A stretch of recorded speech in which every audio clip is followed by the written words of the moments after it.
everyone. Today I'm having a great pleasure of talking with Justyna Lasley. She is the founder of Institute for Dream Studies and the author of two amazing books about dreaming. And I think she has at least 3 decades of work as a dream worker and dream ambassador.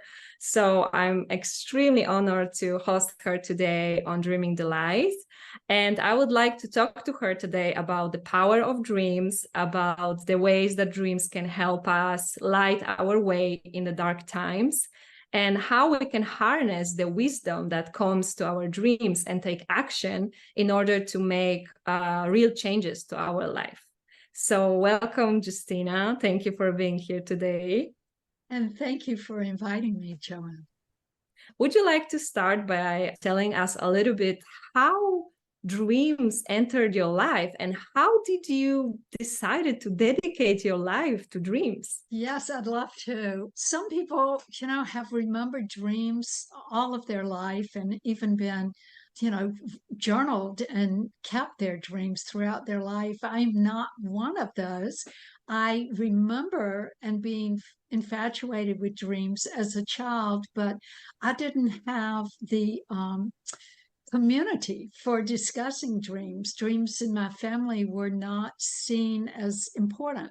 They were seen as fantasy and sort of a waste of time for an engineering type mind. And so I didn't get any support in that.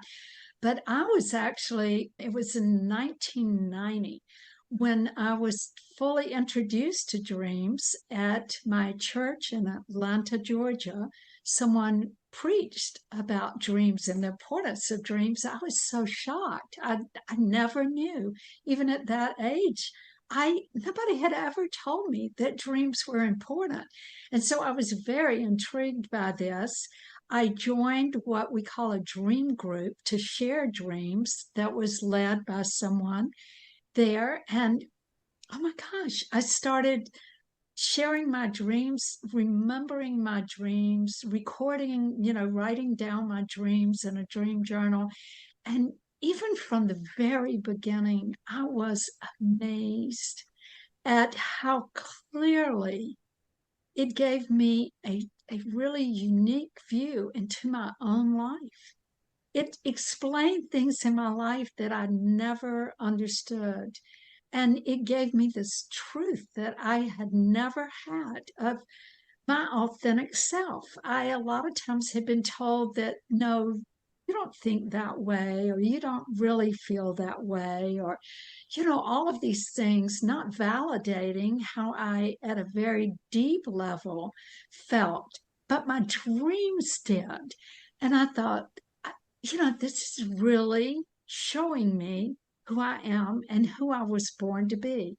And even with all of my work in psychology and going to counseling and always being interested in that, I had never had this experience until I started exploring my dreams. Oh, that is so beautiful. And I can really relate to that because my upbringing also didn't any way encourage dreams. On the contrary, it was something strange, weird. It's better not to look there, because who knows what you can find there. So for a long time, I also felt that I had this very similar feeling that there must be something about dreams. I did remember my dreams since I was little, and I always had a lot of dreams, but I was really discouraged. So it also take me time to really embrace this power, this inner wisdom that comes through dreams. And as you said, I feel that if we open this window a little bit, the knowledge, the wisdom, the guidance, it's just gonna flow through us, and you cannot deny it once you connect to it. No, you cannot deny it. I love that. Yes. Yeah.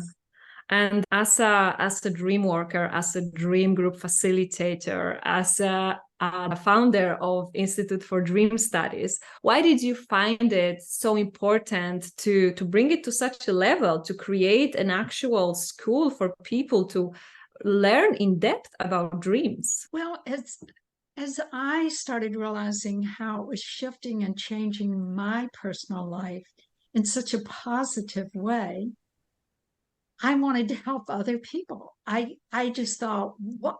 Oh my gosh, this could change the whole world and be a kinder, gentler, more peaceful world if everybody understood and accepted who they really were and had the support of their dreams. So I started organizing dream groups, and I would have 5 or 6, 7 people in my dream groups, and then I started organizing more of those. But then I decided that I never had really done any in-depth study in dreams and psychology, so I went back to graduate school and studied with transpersonal psychology with an emphasis in dreams. So this just gave me such a platform and a desire to spread this gift that we all have. And I knew that I couldn't do it by myself because really my target audience was the entire world. I wanted everybody to wake up to their dreams. I was like, why aren't we waking up to our dreams? Why aren't we paying attention to this innate gift that we are given at conception? Even before birth, we're dreaming.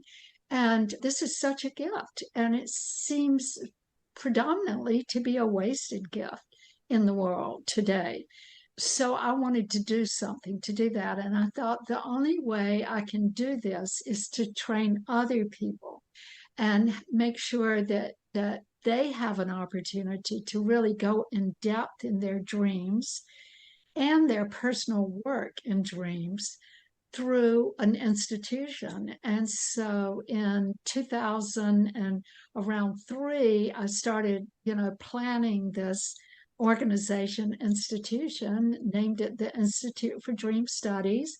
And I knew I wanted it to be international because that was the draw for me, is seeing how uniquely alike we all are and in the world. And so I did it. I just started and announced I was going to have a class, and I was shocked that people actually came and wanted to study. And that's the way it has been since we've opened it. The first class was in 2005, and people come from around the world, like you, Joanna.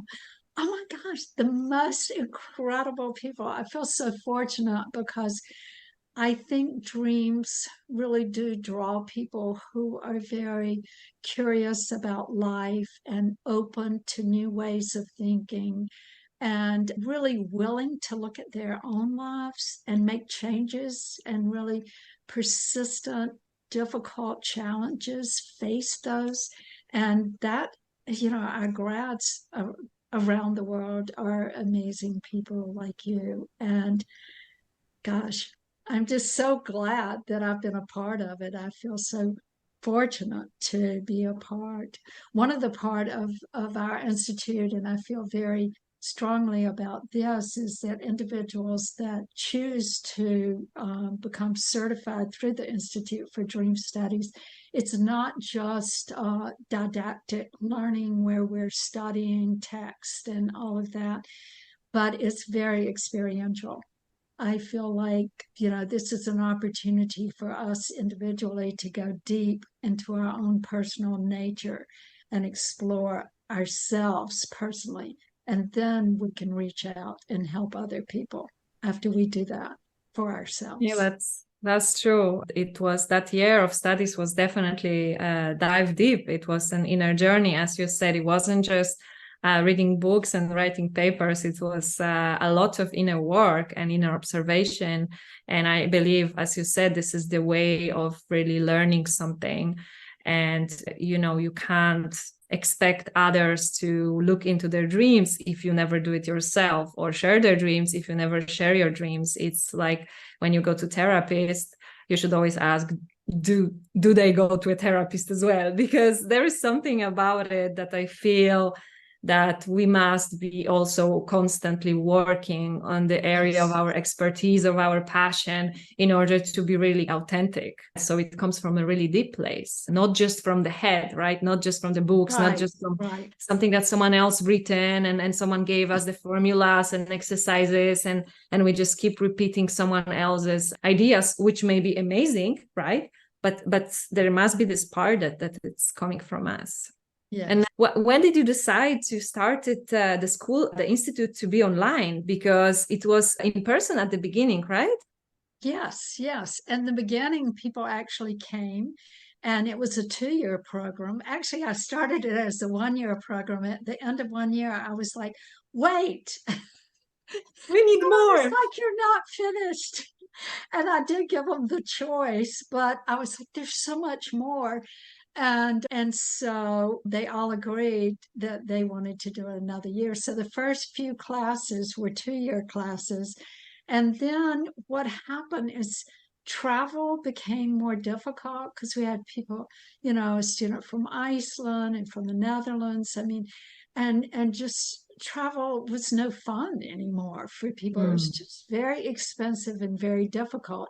And at that time, I started the online courses, and that was before the pandemic for us. And so we were in a good position during the pandemic to continue as usual and continue the online classes. It's always amazing how that online work, because we meet together, as you know, regularly. And I'm always amazed, like Joanna, that I have never met you, but I feel like I know you. But definitely. It's amazing when the International Conference, the International Association for the Study of Dreams, has an annual conference. And when I meet people, I can't believe I have met them in person, because I know them at a very, very deep, real level from their studies. And but yeah, online has been great for us. Yes, I'm very glad that you decided to do that so I could join. Could you tell me a little bit about the method, the dream method that you developed, the dream synergy? How did you come up with it? What is it? How to work with it? How it can help us when we look into our dreams? Right. Well, I wrote Honoring the Dream, which was a handbook for dream group leaders. That was the first book that I wrote. And I wrote that before I started the Institute. And that really gave the foundation for a platform for study and process for study. So after I did that, and I'd been leading the Institute, it was like, okay, there's so many people in the world that are not going to be able to commit to a program like I was offering. And since my target audience was the whole world, every individual, I thought I've got to do something that will reach the people who have a slight interest but want something easy. When I asked people that had never paid attention to their dreams and seemed to be people that were interested in the world and understanding the world, and they still didn't pay attention to their dreams, I was like, what is preventing you from paying attention? And most often I found that it was not understanding and not having the time to delve into it in the way we would with the certification program. So I spent years trying to come up with a process that would be easy for people. The people like things simple. And because dreams are so expansive and so, inclusive of everything that has ever been and will ever be, it was hard to make that simple. But this book, Wake Up to Your Dreams, as I was working on this book, I kept that focus of, I want everybody to understand the importance of dreams, the importance of their personal dreams, and how this can lead to authenticity and a world understanding that will bring us peace and kindness, forever. Why can't we get there? Our dreams are always leading us there. So I developed what I coined dream synergy, because we're taking the dreams, but we're taking the synergy, all of that energy of everyone, and we're putting it into this knowledge that is innately available to us but not easily available to us. And so if we take the energy of the individuals working together, like in group work, and we take the energy of the various dreams that we have, and bring that together into community with the dream, then it produces incredible outcomes. And basically, the dream synergy process, I narrowed it down to three categories. As you know, all of this, you could lecture on this. It is characters, emotions, and beliefs. And this is what, when I looked at all the aspects of dream, color, numbers, all of that is important. But I looked at what really made people change, because that's what I've been interested in. Where's the change happening?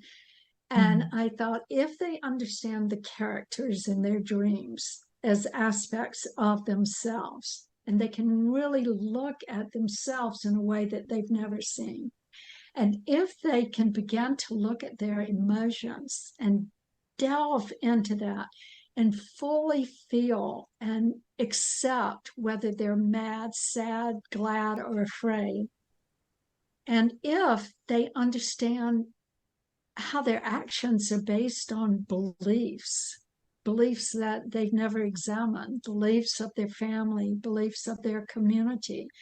And if they can understand that and either decide to keep that belief or change that belief system for themselves, then they can change. And change will happen if they begin that.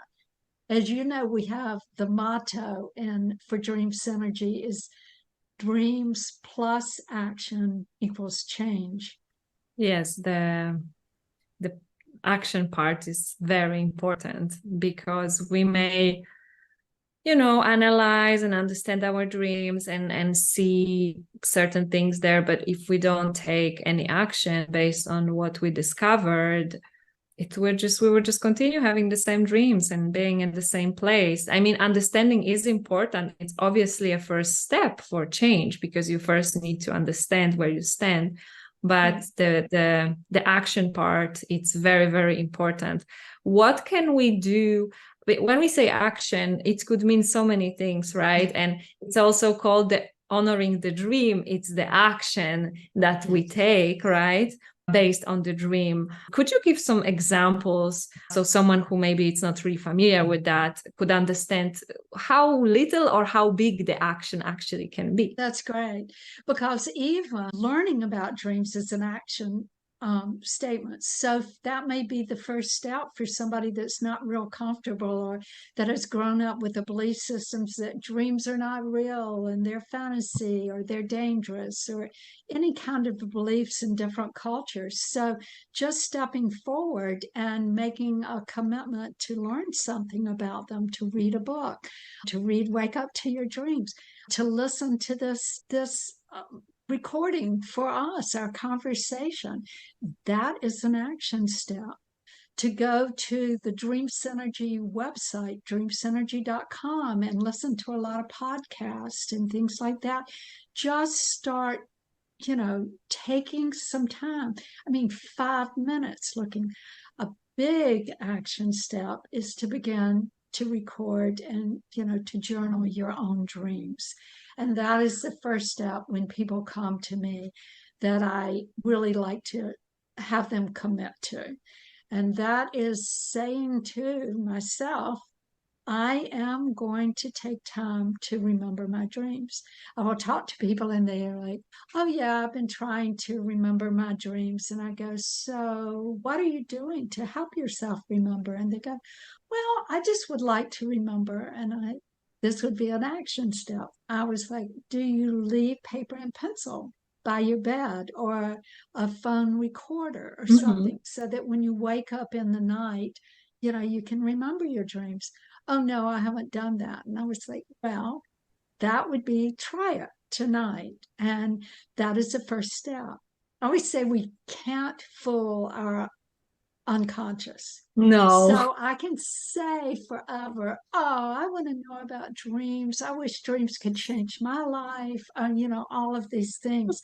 But unless we take that action, our unconscious is not going to, help us. And if we take the smallest action step of putting that paper and pencil, or having our phone recorder ready to record our dreams, it will be amazing how our dreams open to us. Because in order to work with our dreams, we do need to remember our dreams. So that's the first step. And on our website, we have like the top 10 tips for remembering your dreams, and a lot of action things, of information on how to record your dreams, like how to use the dream journal and things like that.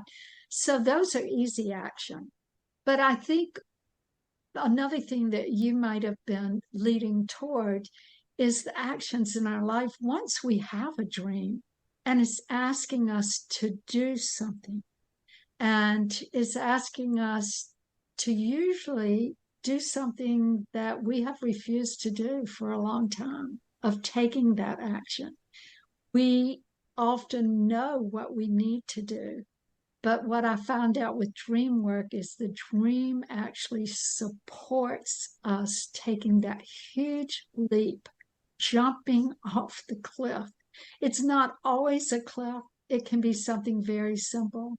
I think of a dream right now with us talking about this that I had, where I was carrying a huge stack of books and papers and all kinds of things in my arms.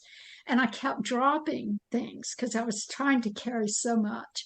And in the dream, I kept leaning down to pick up something. And every time I'd lean down to pick up something, something else would Mm. fall. That feeling of, Yes. oh, then I dropped that. And so I was constantly picking up and reshuffling and reorganizing to keep carrying this huge load.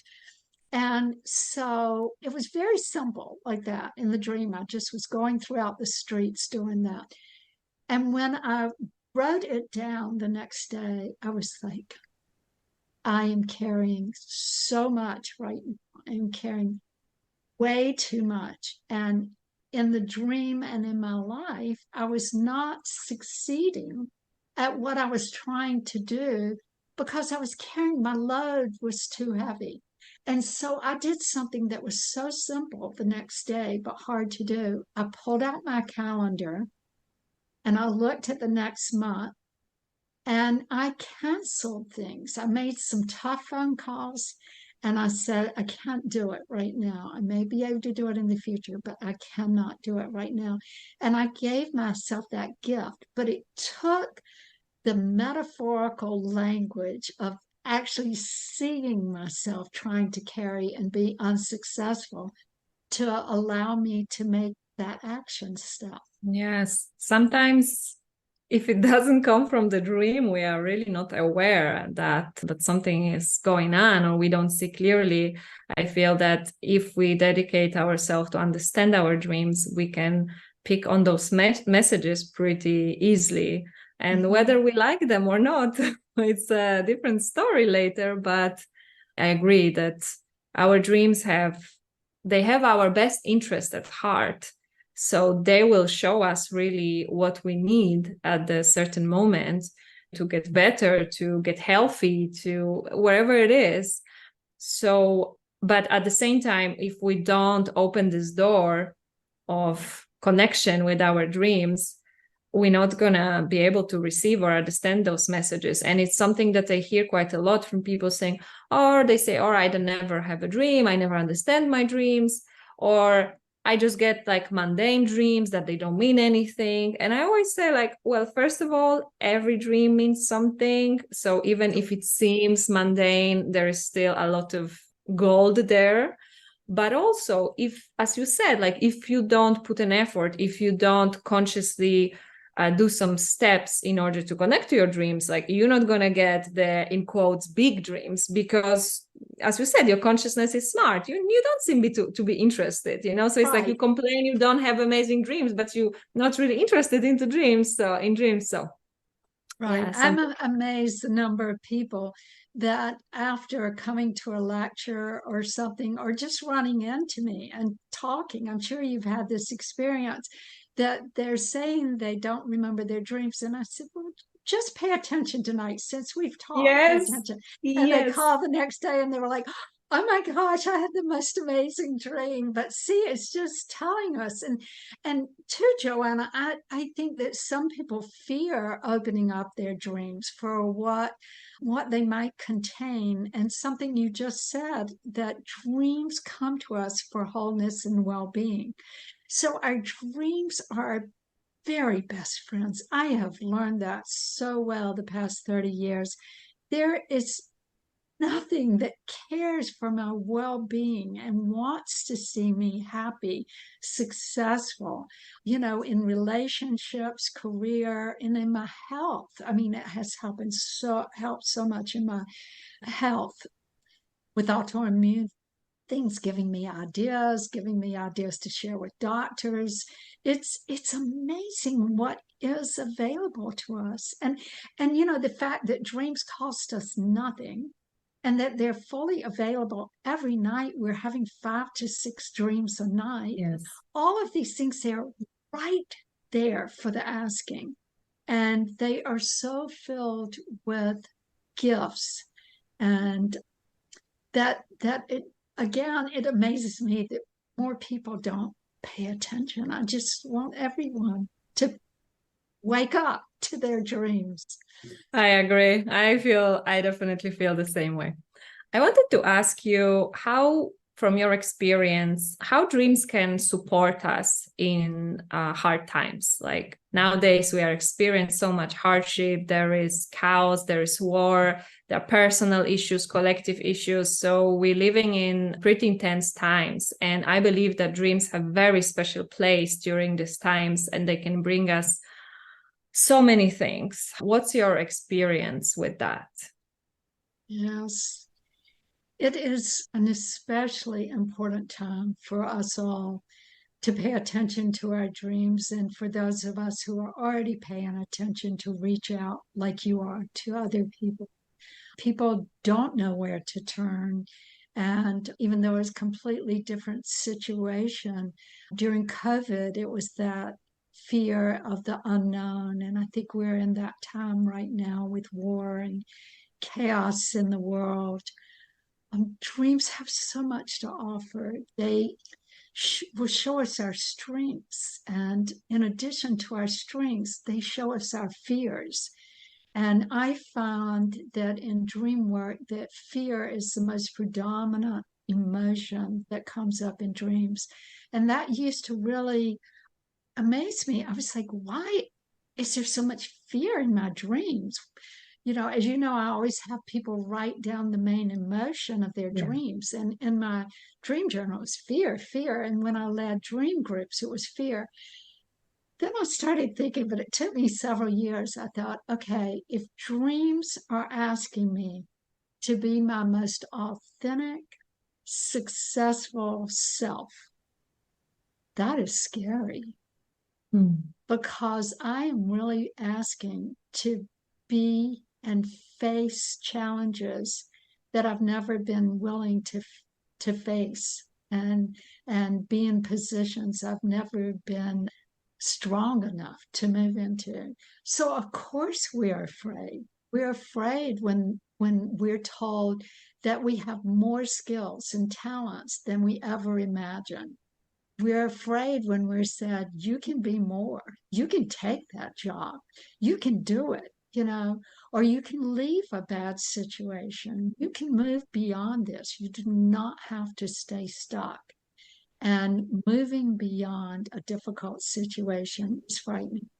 And so therefore, I really like for people to look at their their emotions in their dream. I think in life, we all around the world, learn to camouflage our emotions, and we learn to stifle them. We don't want to appear fearful. We don't want to appear mad. We don't want to be crying all the time and sad. We're just supposed to be glad all the time. And that was certainly the way I was raised. Like, you can go in your room until you're happy, and then you'll come out and join us, but don't show us any other sides. And I realized we can't be authentic until we embrace those emotions. Well, in a time like this, again, there's so much fear of the unknown as there was during COVID. We didn't know what was going to happen. Nothing was given. Our safety, nothing. And so the dreams helped us be able to share how we felt. And by sharing that I am afraid, then we can again apply some action to that will create change. Until I claim that fear, nothing's going to happen, because I'm going to hide it, I'm going to contain it. And as I contain it, the energy of that fear grows, and the energy within me, and my health deteriorates, everything. Our body doesn't carry fear well, but if we express it to someone, then we can brainstorm. I am afraid. I'm afraid of what? Why am I afraid of that? I'm afraid of losing my home. I'm, afraid of that. What am I going to do about it? I think that I will take an action step to, if I lose my home, where would I go? Or a way to prevent or provide my safety. It can be the tiniest little thing that gives us some sense of safety. Dreams will do that. And in a time as we are in the world today, and you especially, Joanna, we need a sense of safety. The other things that dream will do, it'll remind us of times that we faced a very challenging, frightening time in our life. And in the dream itself, we may dream of that time when we were like 6 years old and everything in our life fell apart, and maybe we lost a parent or something.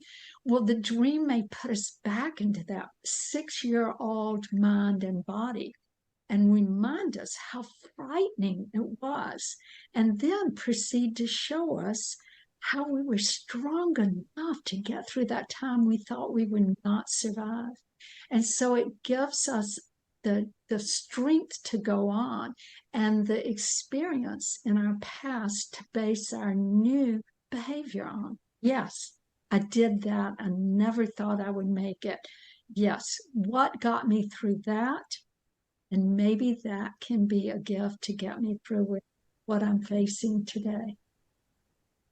Yeah, I completely agree with that, with what you said about dreams showing us our strengths, and also reminding us that we went through many things in our life and we survived and we made it. So in the times when we feel like, how can we go through this, or how we can come out of this in one piece, being reminded that we are stronger than we think, and that our dreams are also there to guide us and to show us. Because if we ask, we can ask dreams questions, we can incubate dreams, we can say, I feel, my mind is not really working well because I've been so overwhelmed, so stressed, with so much anxiety. What should I do? What steps should I take? How I can heal myself from the pain I'm feeling? And dreams will, I know it's for people that never experienced this may sound very woo-woo, but really, if you try to do that your dream brings you answers. And sometimes they may be a bit, with the metaphors, and maybe not so clear at the first time if you don't know your own dream language. That's why I also always advocate to looking into dreams. So when the time comes that you really need some serious support, you understand your dreams, right? But even if you don't, like, dreams can bring you also healing when you're going through hard times, that you can get beautiful dreams in the hard times. So it's the compensation between the waking state and the sleeping state. Yeah, I would love, if we have time, to share a dream that Yes, that please. gave that comfort and stuff in hard times.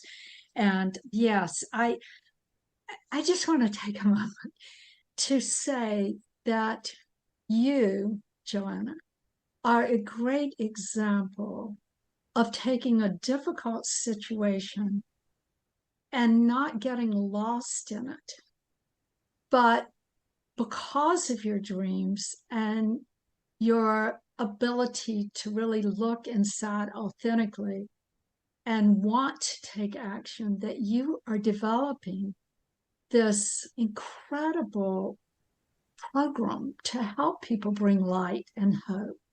And, there are two ways that could have happened. Like, you could feel so devastated and that you just withdraw and just go into yourself and get it. I'm sure there's so much depression right now.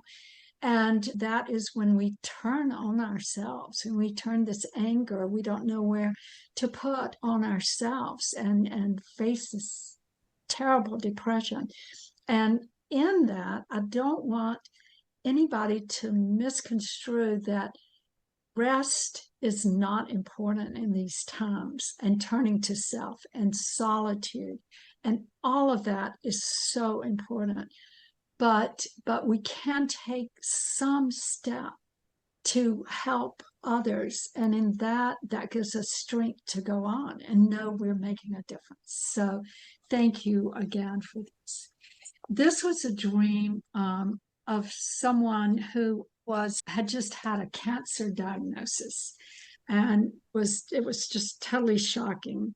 And so when I asked the emotions, she said they were blissful, peaceful, and a sense of awe. The dream: I am walking home through a beautiful open field. The sky is pale and yellow and is full of clouds.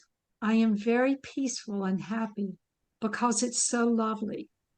Suddenly, one of the moving clouds turns into an angel which swoops down. I am stunned and excited. We point at each other, like in the Sistine Chapel. Then I am lying on the ground, face up. Another angel swoops down with big feathery wings and flutters his or her wings all over me like a blanket. It is a spiritual moment. Angels are everywhere. And that just sends chills throughout my body Same because it here. was so. And she says, in response to that dream, the angel dream has supported me in an amazing way throughout my journey with cancer. I really felt the depth, breadth, and movement of the angel's wings on me in a palpable way. And this assurance has been repeated in many other ways. I felt God was reminding me of his care and presence. Now, whenever I see a feather, even a bird feather on a walk, I think of the angel. This dream is a wonderful metaphor for my faith, past and present.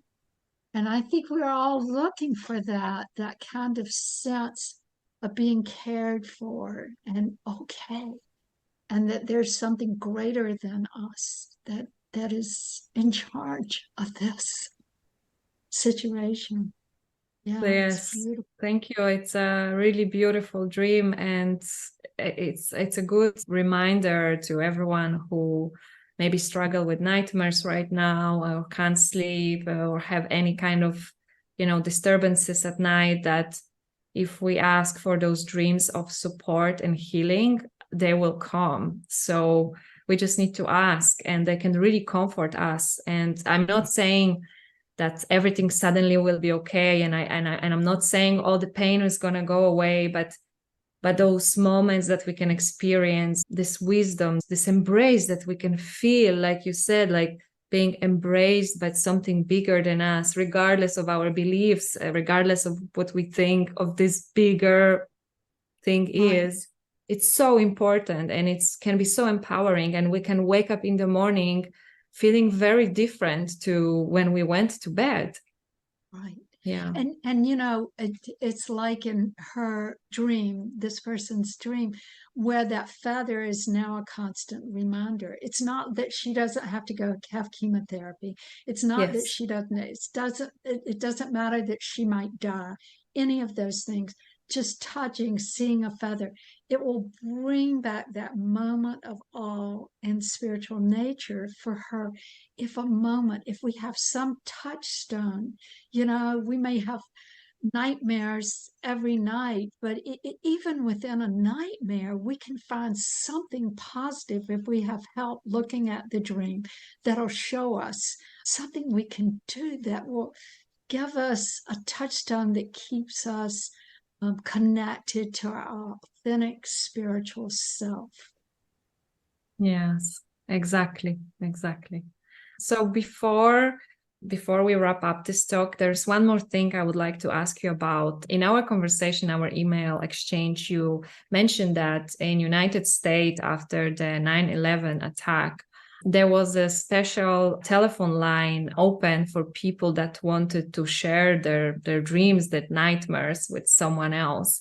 And I just wanted to ask you, why do you think it was important to do, and what is this power of sharing dreams that we need when the tragedy really hits? That is such an important question of why do we need to share our dreams? And that's one reason I've called the process dream synergy. It's bringing that energy of the individual dreams and the collective dreams, the power of all that throughout the world. Even though we have different cultures and we have different beliefs, we are all basically dreaming the same dream. As human beings, we basically want the same thing. And it's so sad to see division when we're all really just want the same thing for the world and for ourselves and for our well-being. Well, by sharing dreams, we began to see that. And that was something in my very beginning of dream sharing and leading dream groups I saw. And I was like, wow, these people seem so different when they began the group.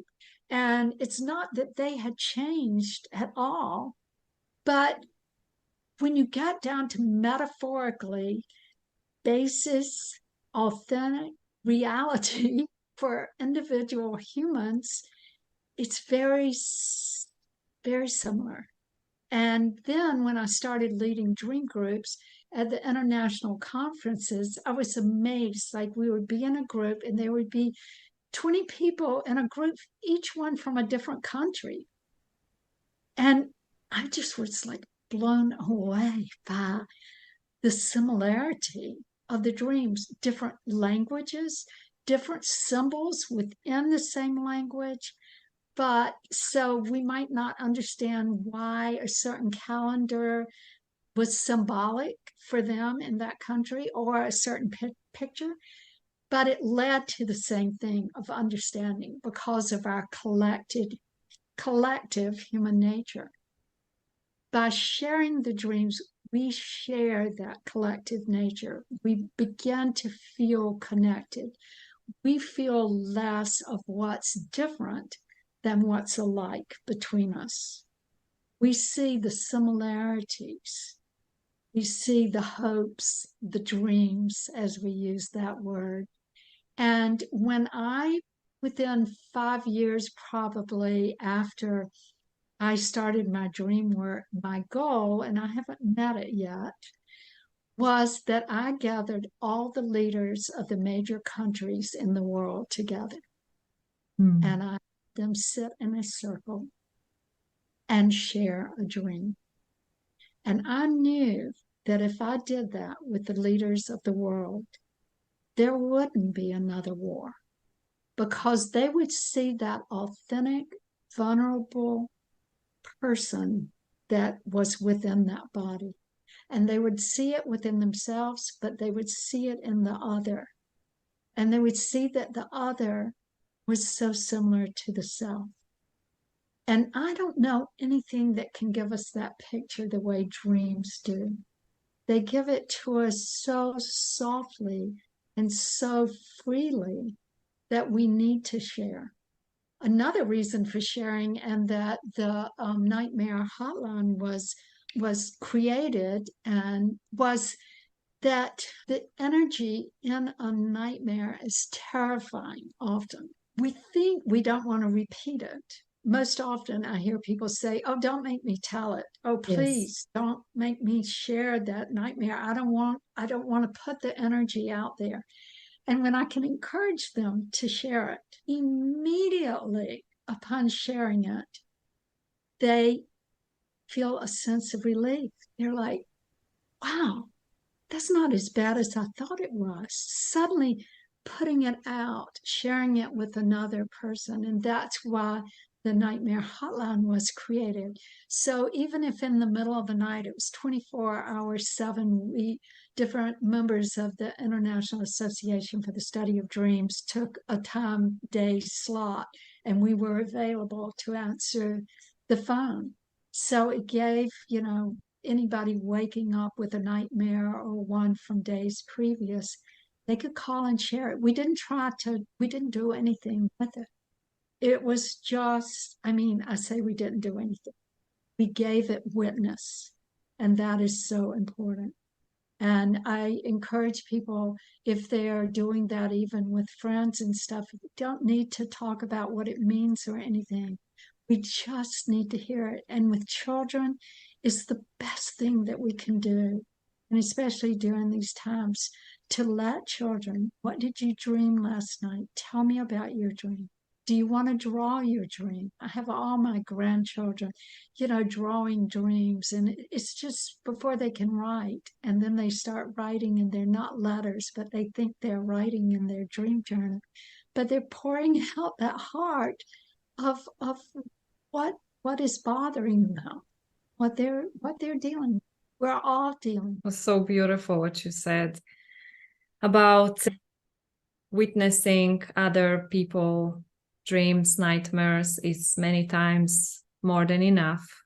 Just giving the loving kindness, presence, listening, it's more than enough. We don't need to always analyze. We don't need to always look for meanings and clues, and we can just really share it and put it out there and see what happens. And I also believe that dream sharing is so important, because if we really show our vulnerable self, as you said, if all the leaders of all the countries would sit together and share their dreams, as you said, we would see that in our core, we're all the same and we want the same things. And that could make a huge impact and difference in the world. It sounds very utopian, but I do believe in that. And that's also why I started this project. And also that's why I want to keep sharing this message that dreams connect us and dreams show us who we really are and help us show us to the world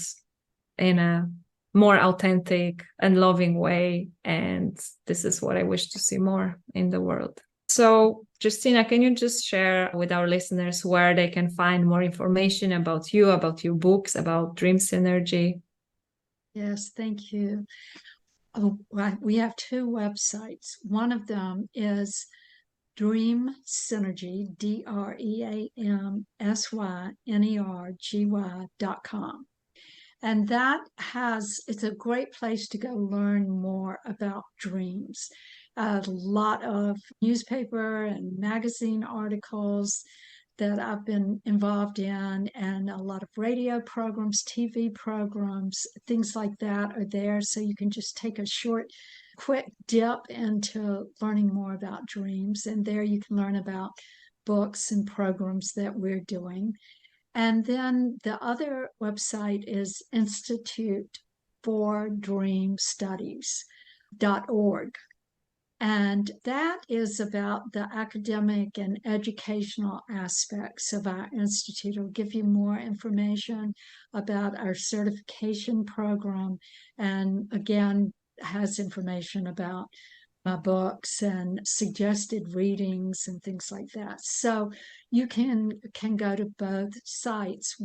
I also do programs on gladwing.com, GLIDEWING.com. It's an exploration in 3 weeks of dreams where you're watching videos, and then I'm there every day to answer questions. So you can do it at your own rate. It's a great, if you're really interested in getting involved, it's a great beginning to that. And we'll probably have a program in February coming up for that. Our new certification program begins in January 2024.